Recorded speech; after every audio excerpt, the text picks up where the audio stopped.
Welcome to the new sound of online radio. Welcome to the sound of Universal Broadcasting Network. 'Cause you make me feel like I've been locked out of heaven. A mix of today's hits and hard-to-find favorites, combined with the most entertaining and intriguing talk anywhere. This is your sound. This is the sound of Universal Broadcasting Network at UBNradio.com. Going behind the scenes with Hollywood's power players. Real Hollywood Live with Ben and Reba. Starts now.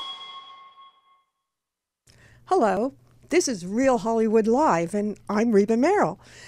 And it's July 21st at 1 o'clock on UBNradio.com. Oh, I got it all out. Woohoo! Well, it just so happens that two things happened in 1 week that gave me the idea to do the show today.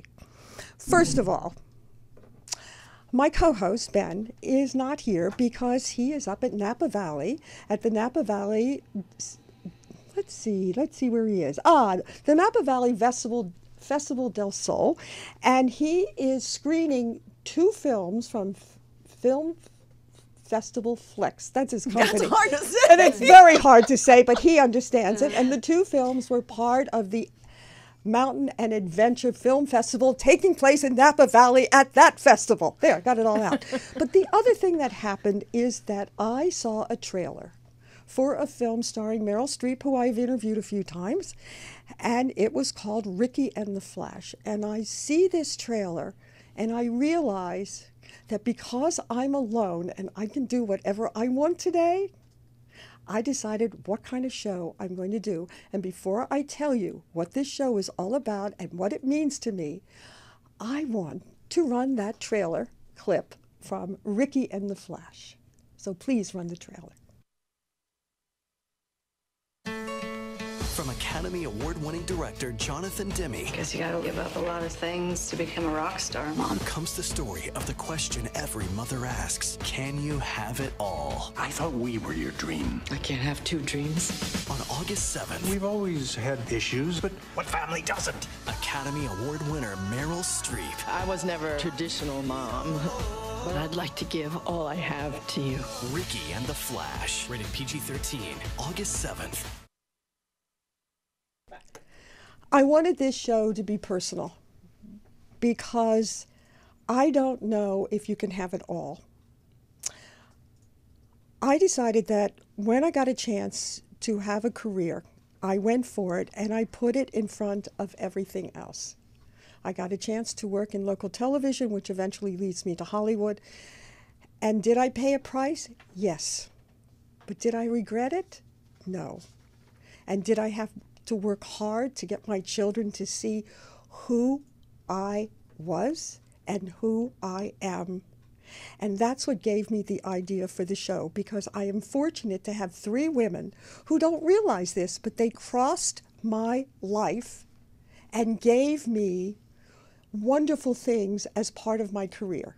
The first one, she doesn't even know I worked for her. This is amazing. I did seven films for Sara Risher when she was the president and chairman of production at New Line Cinema. I love you. I had a great time. And then there is Renee Lynn. Bless you. It's okay. It's just among us. It's okay. And there's Renee Lynn, and she doesn't know this, but every night I put on a cream that she recommended that I use, and she is a medical esthetician to the stars. I'm not a star, but she makes me feel like one. And then the lady that I really know well, she's not surprised that we did some things together. First of all, she saved me when I had a big job at Sony, and they didn't like the documentary I had delivered, and we had to go back and redo it. And Nia came in very, very pregnant and became the narrator of the documentary on camera, 8 months pregnant, one take on each cue card, and Sony thought I was the most brilliant person in the world. So now you can see why this show means a great deal. But what that little trailer showed me is they said, can you have it all? I don't know. But I do know this. They never ask a man, can you have it all? And could it be because there's always, behind every successful man, a really smart woman? So now I want you to meet my guests, Sara Risher, who I've introduced, and Renee Lynn, and Nia Peeples. And so I'm going to start with, and now pay attention because I'm asking you all the same question, because I can ask the same question to every star I ever interviewed and everybody has their own answer. Okay, Sara, and I know you're a power player and I do respect you, and I forgot to say that you're the producer of the new film Lila and Eve, which has just opened, and we will show a clip from that a little later. Just let me ask the questions first. Okay. When did your career start and where? Because a lot of people didn't start their careers in Hollywood. So where did your career start and when? Mine started in New York. I had studied theater in college, and I worked in theater for about a couple of months in New York, and I realized there's absolutely no money, and it was really sort of depressing, the theater at that time. So I got a job with New Line Cinema back in, there were probably 5 people there at the time. Just because I'd read about them in the trades, and I thought it sounded really interesting. They were doing a lot of art films, and I thought I wanted to be a part of that. So I went there and helped really build the company from the ground up. You're terribly modest. Tell us what your first job was. Were you an assistant to an assistant? My first job at New Line? Well, I did, because there were no people there, I had to do everything. So I did the publicity and the marketing, and at that point we weren't producing, so I did the radio spots. I did use my own voice and do the radio spots because we couldn't afford anything.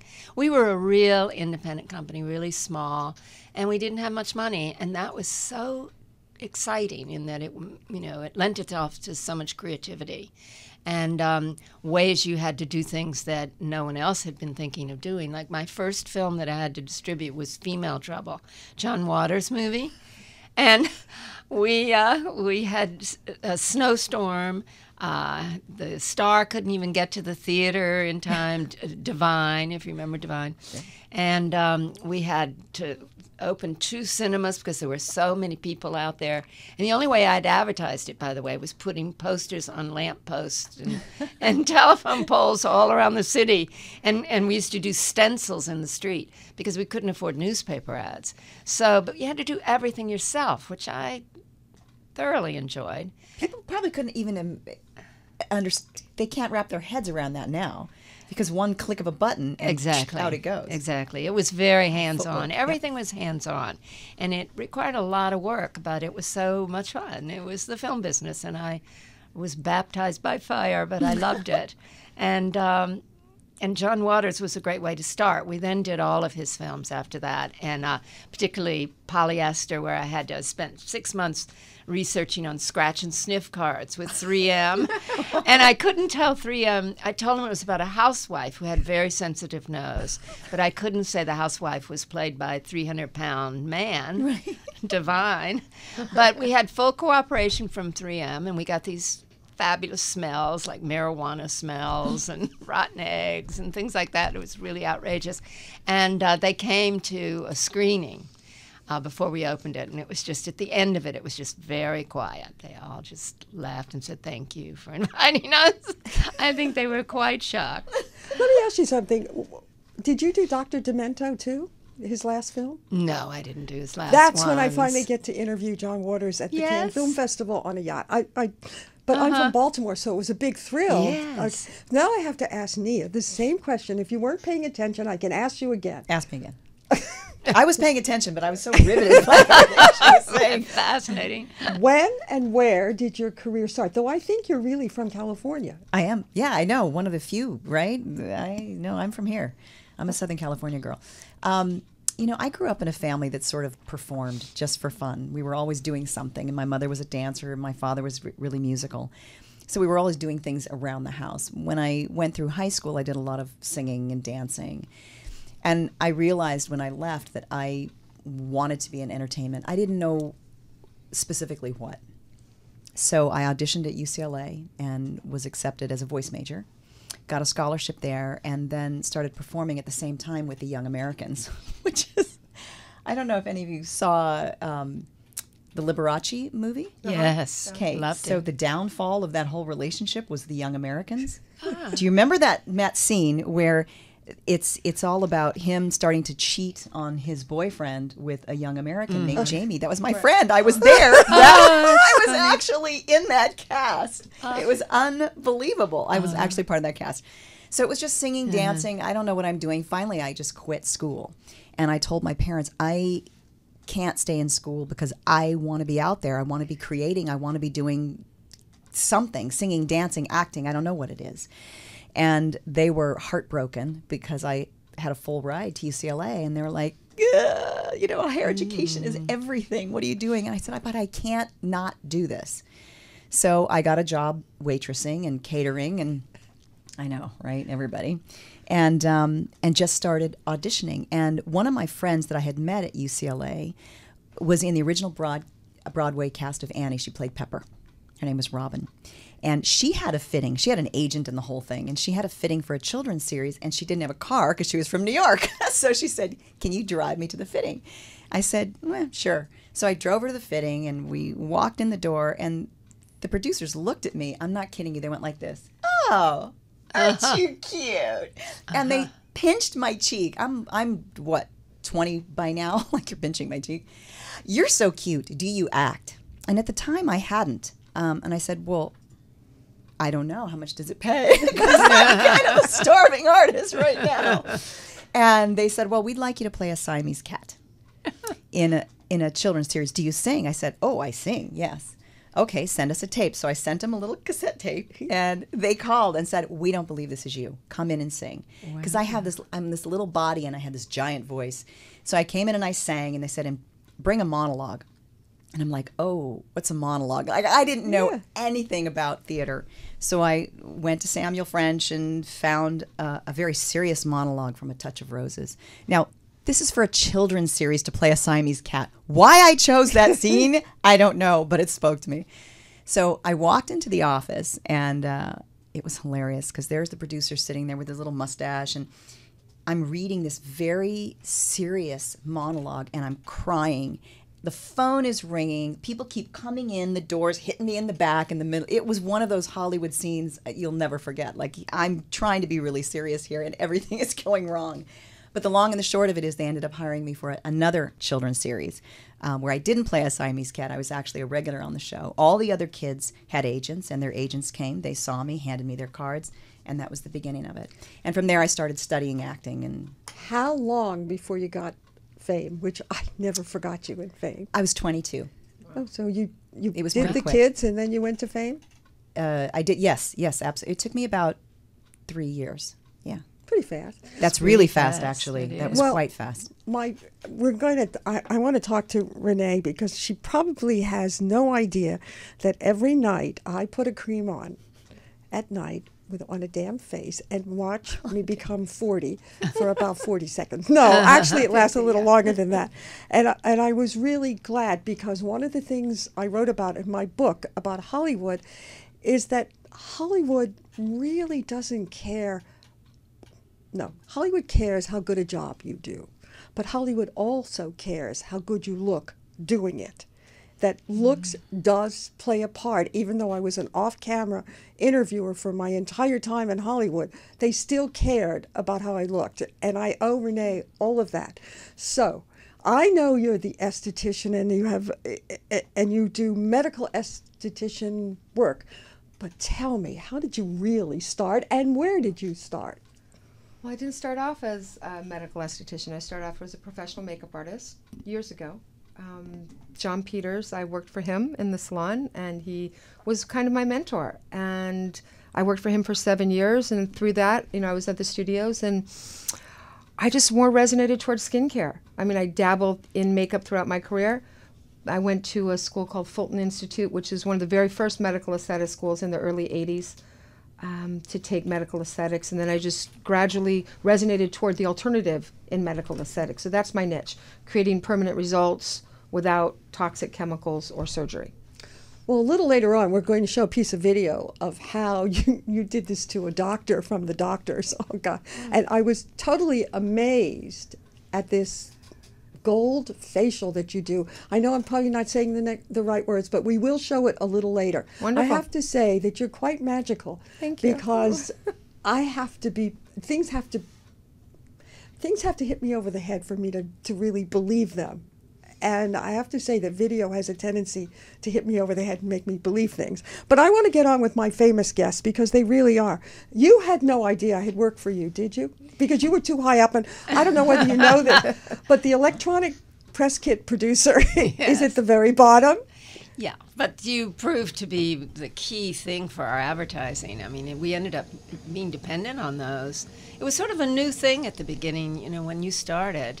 Well, I started in a very interesting way. I was actually taken by the hand by the president of marketing at New World, and he took me over to your boss, Bob Shea. Now, I have to be very honest. Normally in my life, I never meet presidents. Mm-hmm. But I met Bob Shea. He must have just moved in from New York because he had boxes all over. Mm-hmm. And my first job at New Line was Nightmare on Elm Street 3. Uh-huh.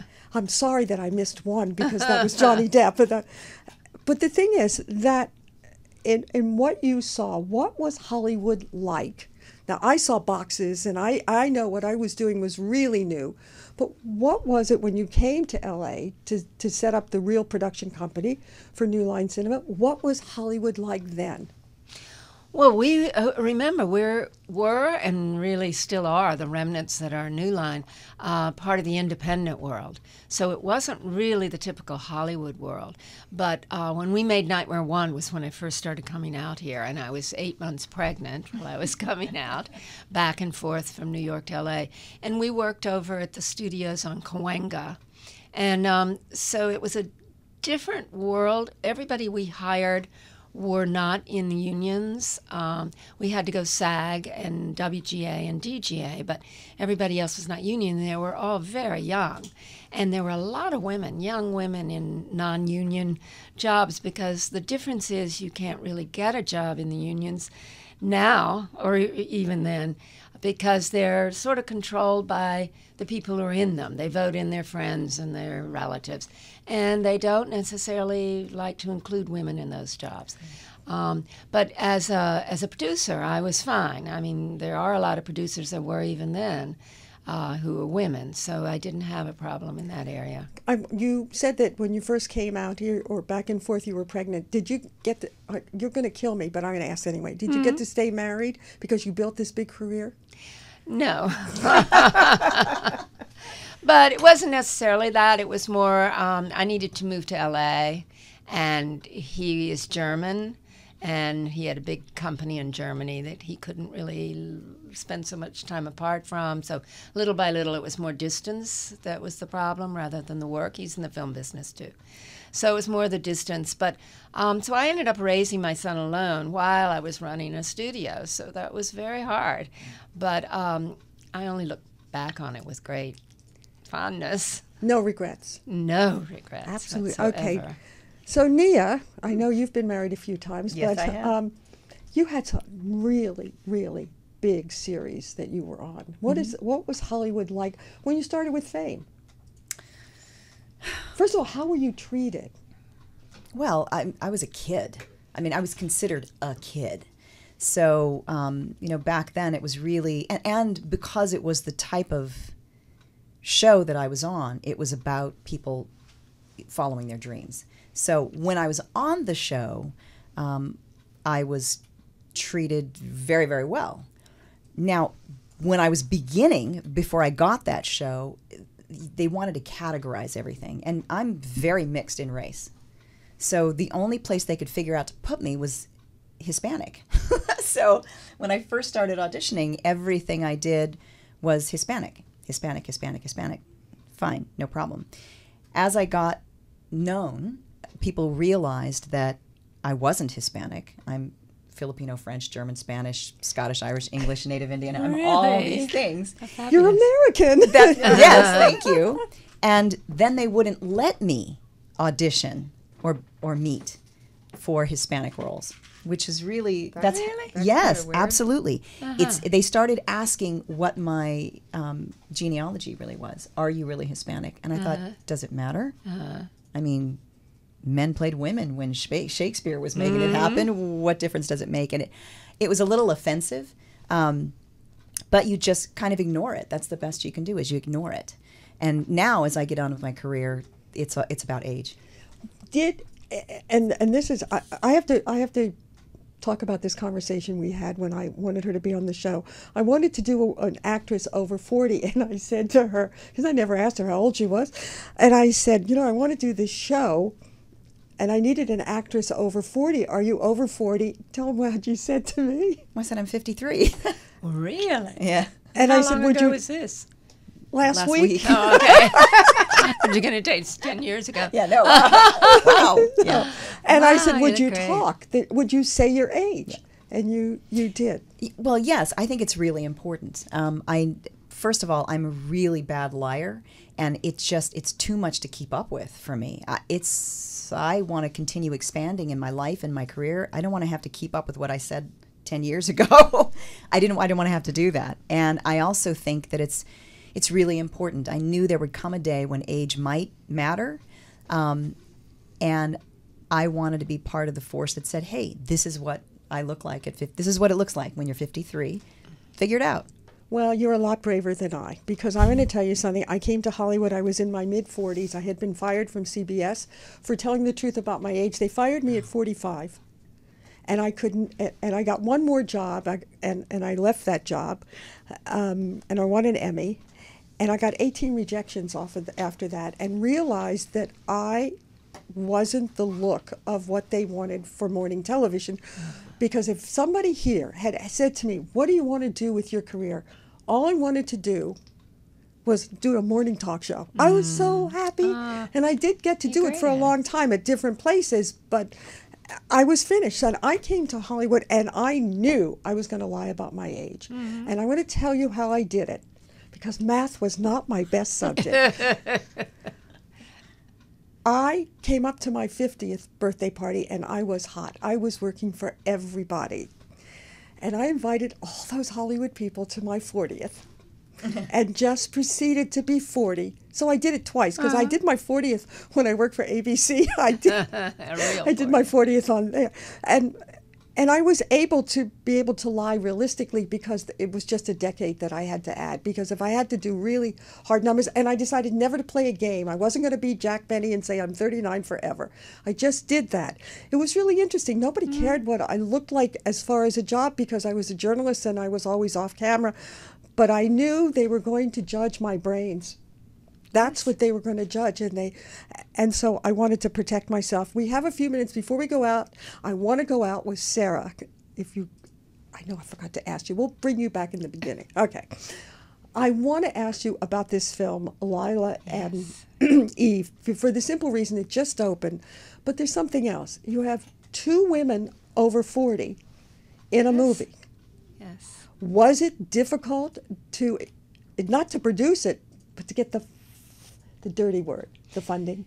The funding wasn't difficult, because these are two amazing actresses. Viola Davis just got an Emmy nomination, and Jennifer Lopez is just, a force of nature. She's amazing. And so they were very excited by the material. And to me, as a producer, the reason I chose it was taking the typical male revenge thriller, a Clint Eastwood, Liam Neeson kind of movie, and flipping it on its head and making it female. But the difference was, it wasn't just women going out and killing people. It was women consumed by grief. And it was really a story of grief and how to try to come to terms with it and how to try to overcome it. And ultimately, at the end of the movie, they have remorse for what they've done. And the moral is, it doesn't take away your grief. To get justice necessarily is not the solution by any means. So getting it made, getting the money, all of that was easy, because people saw what it was about. The hardest part was getting the distribution, because everyone wanted to sell it like a male-driven movie. Then they decided, oh no, it's too female. So when we finally got it distributed, the distributor Goldwyn decided, let's send it out in just 20 markets in just 1 or 2 theaters, and then let's put it VOD at the same time. Video on demand. Well, let's let our wonderful audience take a look at the clip from Lila and Eve. Okay. Did you see who that call was from? We might find the one who killed Stefan. Donnell Pete. And I know how to find him. It's been so long. I just forgot how to do this. I want the one responsible. Oh, you're not getting out of here alive. You think I care about getting out alive? Man, who are you? I'm just a mother. God grant me the serenity. Miss Walker, you got a few minutes to talk about the case? To accept the things that I cannot change. Somebody's identified the shooter as a woman. The courage to change the things that I can. That detective knows. So we just go back to our lives like nothing ever happened? It's not over. And the wisdom to know the difference. I am not going back to feeling helpless. We gotta finish what we started, or they're gonna finish us. You don't think I know who you are? I'm gonna kill you myself. Here she comes.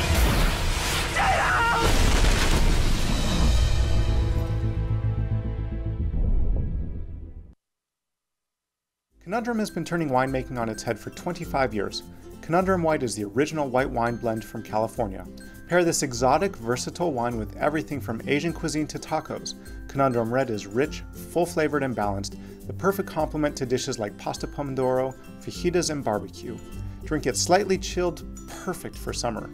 You'll find Conundrum Red and White wines at your favorite restaurants, wine shops, or supermarket. Go to WagnerFamilyOfWine.com. Again, that's WagnerFamilyOfWine.com. Find your wine, find your adventure. Nearly Famous, Tales from the Hollywood Trenches is Reba Merrill's intriguing look at hidden Hollywood. Find out what movie stars are really like in this behind-the-scenes Hollywood tell-all. The story of Reba's extraordinary life interwoven with an insider's look at achieving fame and success in the entertainment industry. A must-read.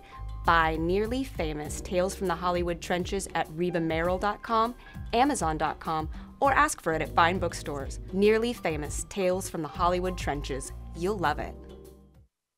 Barkeeper in Silver Lake has the finest cocktail shakers and vintage glassware and barware from the mid-century to new. And let's not forget about Barkeeper's unique spirits, 150 different kinds of bitters, and their unique gifts.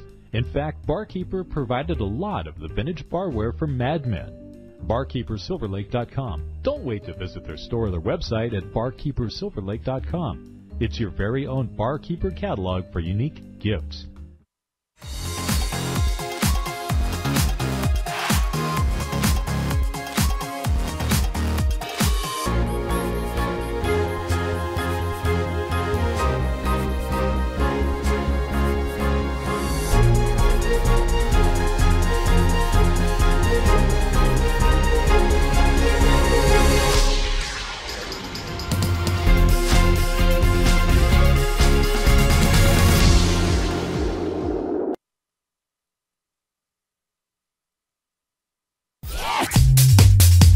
Going behind the scenes with Hollywood's power players. Real Hollywood Live with Ben and Reba. Starts now. We have the most amazing, I have the most amazing women joining me, Sara Risher, Renee Lynn, Nia Peeples, and you got to see the clip from Lila and Eve. I wonder if we could raise our toast to women.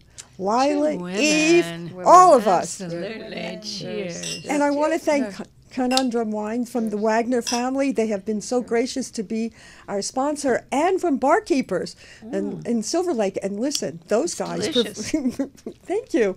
I'm serving. Those guys, the guys from the Barkeepers, and they did the glasses for the Mad Men. So they really know their drinking glasses. But let's get back to where we were. We saw that. My comment at the end was that Hollywood does care how you look. As an esthetician to the stars, what can you do so that you don't have to have plastic surgery? And I wanted to tell you, I wrote this note to myself. I don't think people look that good with plastic surgery, except Jane Fonda. I decided she looks looks good, good. yeah. But I have most seen, I won't We name all have any seen it, other yeah. names, but they look unreal. So what can you do so that I wouldn't have to be cut? Well, many different things. Everybody's individual. It really depends. I have many different machines that, without downtime, can tighten the skin and lift the tissue.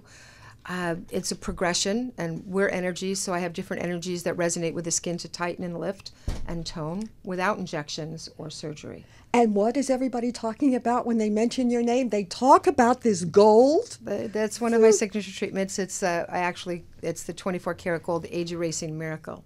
So it's pretty profound. Gold is infused into skin that I've already peeled and driven in via ultrasound, so it revitalizes the whole skin.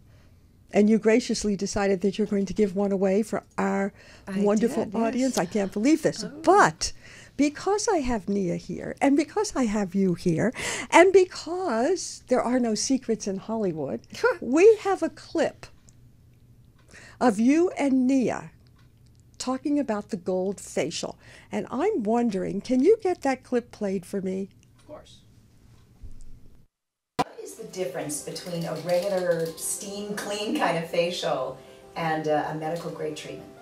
Well, the biggest difference is the steam and clean is just very temporary. You're cleaning the surface. However, a medical treatment and medical grade facial is changing the way your skin lives. It is going in with various modalities of oxygen and gold and different energies to create a new environment. My biggest concern is the lack of elasticity in my skin, because it's just starting to droop, and I mean, that's normal. I mean, I'm 52 years old. Yeah, you look amazing. But with the lighting, sometimes if they don't take the time to light you properly, every little crease you have really becomes a dark shadow. So for me, if I could wave a magic wand, it would all be more about the lift.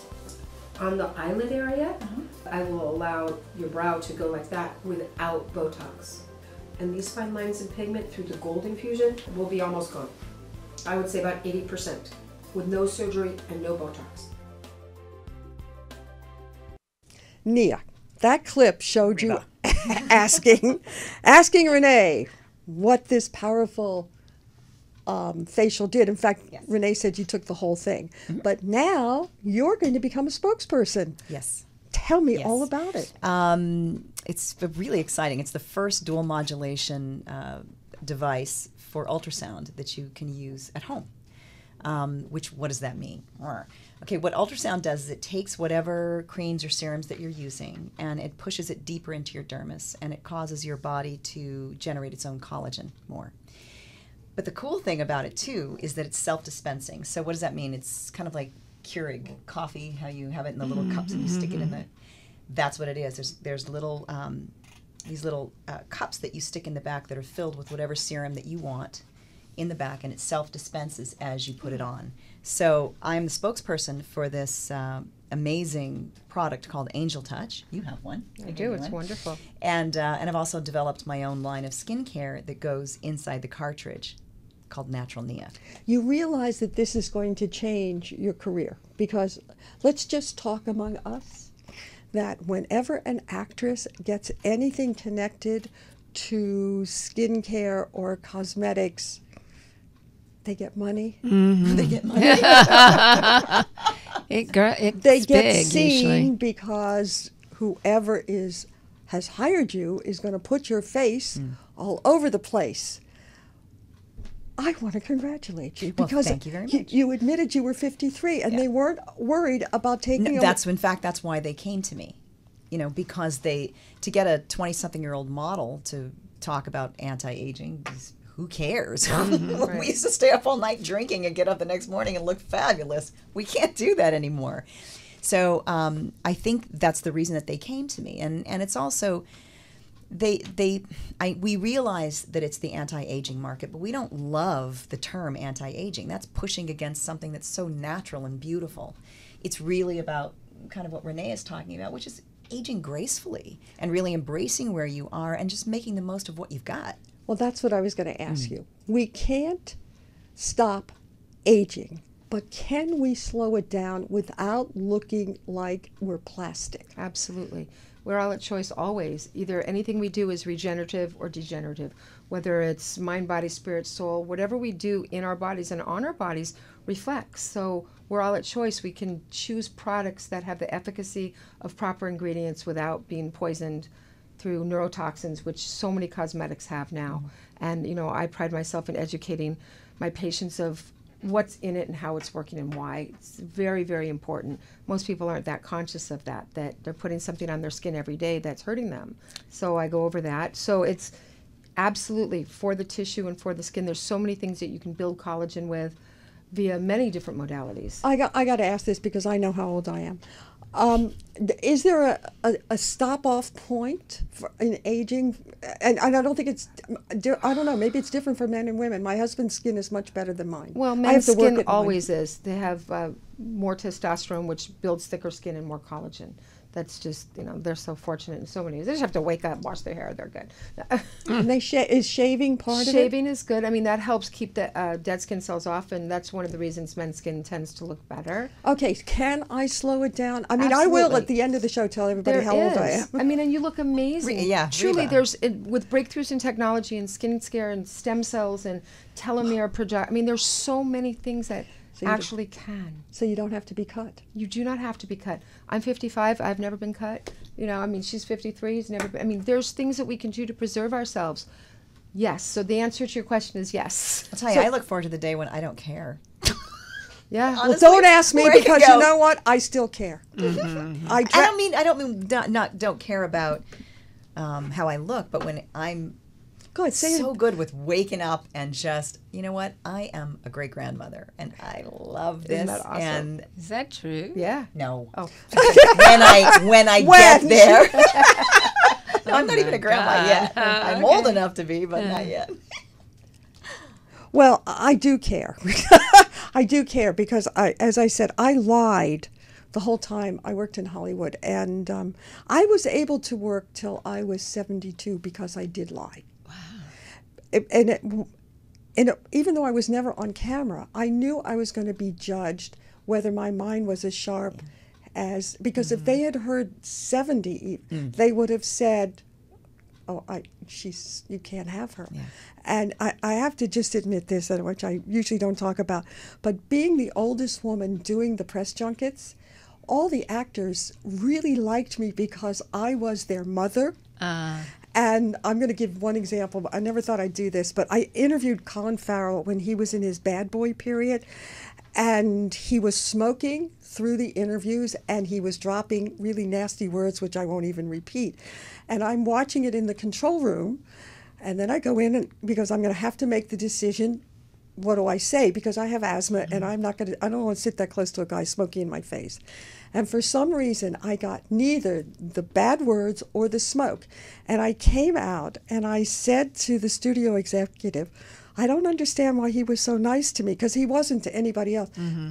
And she says, because you reminded him of his mother. I'll take any advantage when it comes to me too. Yeah. But I don't know if I should do this, but I think I will. I want to show you Nia in a film that I did the electronic press kit for, called I Don't Buy Kisses Anymore. Wait till you take a look at her.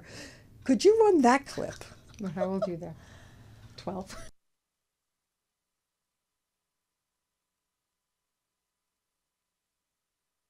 Were you always performing as a child? See, I'm sitting across from you, and you look like a child. So Thanks. No. I started dancing when I was 8, Polynesian dancing with my family. My dad wanted to have give the family something to do. So he knew this woman from Tahiti, and she used to come in and show us the dances from the islands. We wound up with a little floor show sort of thing, and we performed at the Waco State Children's Home, and they were so touched.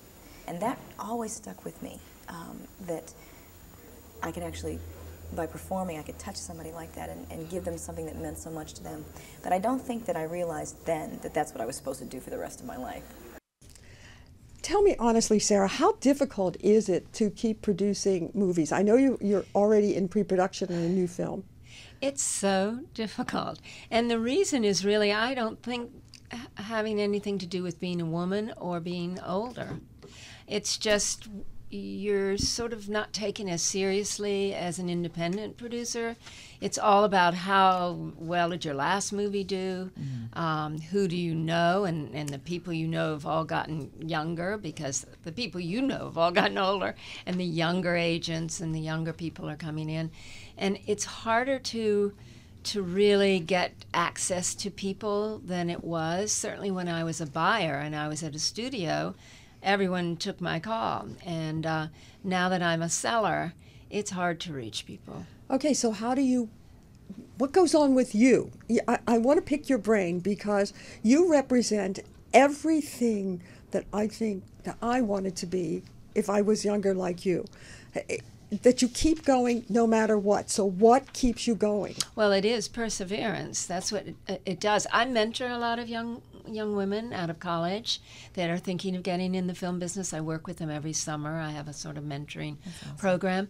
And, some people, they're just not made for it because when you're turned down, which you are 90% of the time, it's not a personal judgment. Maybe the agent thinks, well, she's not, she's too old or she's not pretty. But I mean, they really turn you down because they're protecting their client. They want something with more money attached to it. It's got other reasons, and you cannot let it get to you. You cannot take it seriously. Rejection is just, on your way to getting finally a yes. So you just keep going. But your new film that's in pre-production, 55 Steps, has 2 women again. Yes, and I'm still trying to work out the schedules and make sure that we can keep everybody on board because we've had to shuffle the schedules Are you around. Superstitious, or will you tell us who's on board? No, I'm superstitious. Oh, God. It doesn't matter. We're all the same. I kind of understood that. But I do know that you do have Billy August. So Billy August is directing, and it's a story about 2 very strong women. One's a woman who's mentally ill, and the other is her lawyer. And they decide to sue the medical establishment, which is a true story. I like that story. And they win, and it's a beautiful story. It's made a big difference in the lives of people with any kind of mental problems. But it's really the story between the 2 people, sort of like Rain Man. And again, it's the same concept I have with Lila and Eve. It's like a Hollywood studio film, like a Clint Eastwood film, but because it's women, it's a different sensibility and point of view, and it's dealing far more with emotions. So this is like a Rain Man with women, mainly dealing with emotions and relationships. And I just hope, and I know it'll be a good film, I just hope we can find a distributor who knows how to sell that. Right. Why? I mean, since 60-some% of the audience is women, why can't they just sell it as a female film instead of trying to put it in a box like a male film? Yeah. So that's where I find. Can I ask a question? Yeah, of course. I'm not over there, but what do you think that is? It seems to me that there is a disconnect between the audiences, because we know that women make up the largest part, and they're holding the purse strings. They choose where money is spent. So if you're talking advertisers for television or anything else, why is it that the men dominate the subject matter in film? I wait a minute, because they got there first. But go ahead. They got there first. I think because so many of the studios are male-driven. Got it. Men in power. And they think, and it's an old story, that men, especially young men, are driving the box office. But more and more, like Trainwreck was almost 70% women who went to see it. And it's fabulous. Yep. It's so good. So I think more and more they're learning that they have to appeal to women. Because women do hold the purse strings and all of that. But still, it's an uphill battle, and I don't know why. It's just so infuriating. Yeah. If they'd listen to me, I could tell them exactly how to open a movie. But wait a minute. We had oh my goodness, I forgot her name from Sony, but we had women in power. We have women in power at studios. And you've got Donna Langley, who used to work at New Line. She's at Universal. And she's head of Universal. So why can't they hear that there is a need for? Well, it's not just always their choice. There's a board. There's quarterly profits that have to be looked at, and they keep thinking that the bigger the project, the better, and that the fact they're doing Superwoman, I think, is a good sign. You named your production company Chick Flicks. Yes. Were you trying to tell us something? Awesome. Yes, it's for, about, and with women. I try to hire women behind the scenes. I try to find scripts about women that are written by women. I try to find female directors, and that's the hardest part. Really? Yes. They're not there? There are not that many there, and it's hard to raise money on their name because they haven't had enough experience. Well, as our actress at the table, what are you going through? I mean, I know you're on Pretty Little Liars, and guess what? You're playing the mother, but you could have been the older sister. No, they light me and make me look old enough, believe me. So it's a really interesting thing because I never paid attention to age. I didn't pay attention to age or race. I just thought, this is who I am, this is where I am, and whatever comes, comes. But the experience is that nobody knows where to put me. So they'll say, wait, how old is she? And then I'll come in the room and they'll go, well, but that doesn't, we can't play you 53 because in their minds 53 is 83 or 90. Right. I don't know what, I don't think they know. I think they know, they have an idea of what, teens, 20s, 30s, 40s is like the new hot cougar mom, but the 50s is like no man's land. Mm-hmm. Once you get over that and into your 60s and on, okay, Your now we know. character actress. But this is like, they don't know. Mm-hmm. And I had a very successful casting director who cast a lot of big things. She called me and she said, I am just dumbfounded. She said, because she had me in on a few things, and she said, the problem for you is that it's the roles that you are responding to are very sexy, but it's too sexy for the age that you are, and they won't. They can't make it. It doesn't make sense to them. Huh. Yeah. Well, Sex in the City, as well as the Desperate Housewives, those were women in their late 40s, early 50s. Yeah. Yeah. Those were sexy women. And wait, listen to this one. Maggie Gyllenhaal was turned down at 37 to play the lover of a 52-year-old man. Ugh. What is wrong with these that's people? ridiculous. You would have been perfect. You would have been contemporaries and looked 12. So does it stop your career because you look too good? It changes my career. I mean, it's different than what it had been in the past. But I look at it like it is what it is. And I'm a firm believer that as I continue evolving myself, the doors open where they're supposed to open. So I don't fear that. I don't hold on to it like I have to have this career, because if I'm hanging on thinking I'm supposed to be this actress that's doing this, maybe I'm supposed to direct. Maybe I'm supposed to be an esthetician. Maybe there's a place for me that I'm happier. And if I'm hanging on to this attachment, I had this attachment to outcome, I'm limiting what's possible for me. So I have a very different take on that sort of thing. It's definitely affecting my career. It's different now than it's ever been. And it's weird because you still have your pedigree, you still have the respect, you still walk in the room and people go, wow, you look great, and wow, that's an amazing reading, and people calling you, well, that was an incredible scene, but they don't know what to do with it. And okay. Well, we're near the end of the show, and before we go any further, because Renee is doing something really nice, I'll just say that the reason she looks good is she went to Renee, and the reason I went good is that she helps me, and she is generously giving. Tell them what you're giving. Better, it comes out of your mouth than mine. An at-home 24-karat gold facial. So it comes with the 24-karat gold infusion and a serum, so you can do the 24-karat gold at home. It's not like what you get when you come to me, but it's a maintenance. It's wonderful. It hydrates. It gives you just this amazing glow, softer skin, less wrinkles. It's quite good. How do we find you? Where are you? Ageinterventionist.com is my website. I'm in Encino. My clinic is in Encino. Okay. But boy, So do I have a centrally surprise, because we're going to put all that up so that everybody can see how to find all of us. If we go to realhollywoodlive.com, every single thing will be up, and they will be able to find you, and you, and you, and they can even find me, though I have hidden,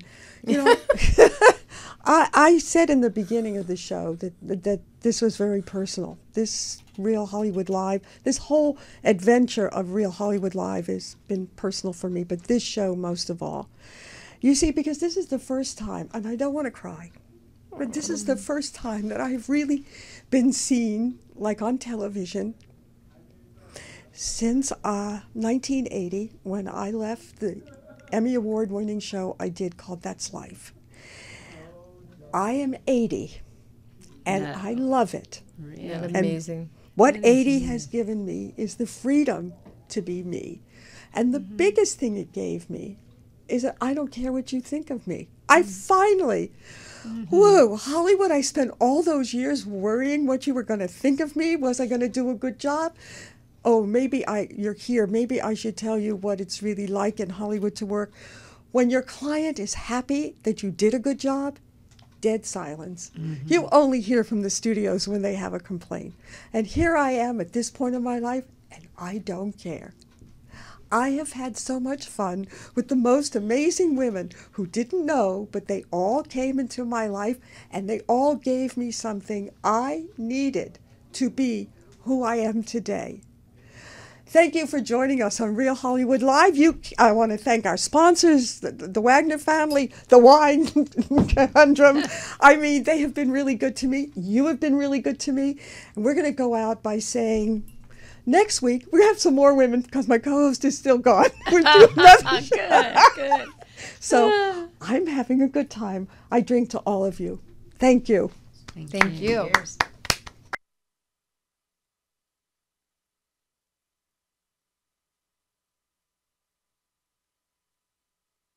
Conundrum has been turning winemaking on its head for 25 years. Conundrum White is the original white wine blend from California. Pair this exotic, versatile wine with everything from Asian cuisine to tacos. Conundrum Red is rich, full-flavored, and balanced, the perfect complement to dishes like pasta pomodoro, fajitas, and barbecue. Drink it slightly chilled, perfect for summer. You'll find Conundrum Red and White wines at your favorite restaurants, wine shops, or supermarket. Go to WagnerFamilyOfWine.com. Again, that's WagnerFamilyOfWine.com. Find your wine, find your adventure. Nearly famous Tales from the Hollywood Trenches is Reba Merrill's intriguing look at hidden Hollywood. Find out what movie stars are really like in this behind-the-scenes Hollywood tell-all. The story of Reba's extraordinary life interwoven with an insider's look at achieving fame and success in the entertainment industry. A must-read. Buy Nearly Famous Tales from the Hollywood Trenches at RebaMerrill.com, Amazon.com, or ask for it at fine bookstores. Nearly Famous Tales from the Hollywood Trenches. You'll love it. Barkeeper in Silver Lake has the finest cocktail shakers and vintage glassware and barware from the mid-century to new. And let's not forget about Barkeeper's unique spirits, 150 different kinds of bitters, and their unique gifts. In fact, Barkeeper provided a lot of the vintage barware for Mad Men. BarkeeperSilverLake.com. Don't wait to visit their store or their website at BarkeeperSilverLake.com. It's your very own Barkeeper catalog for unique gifts.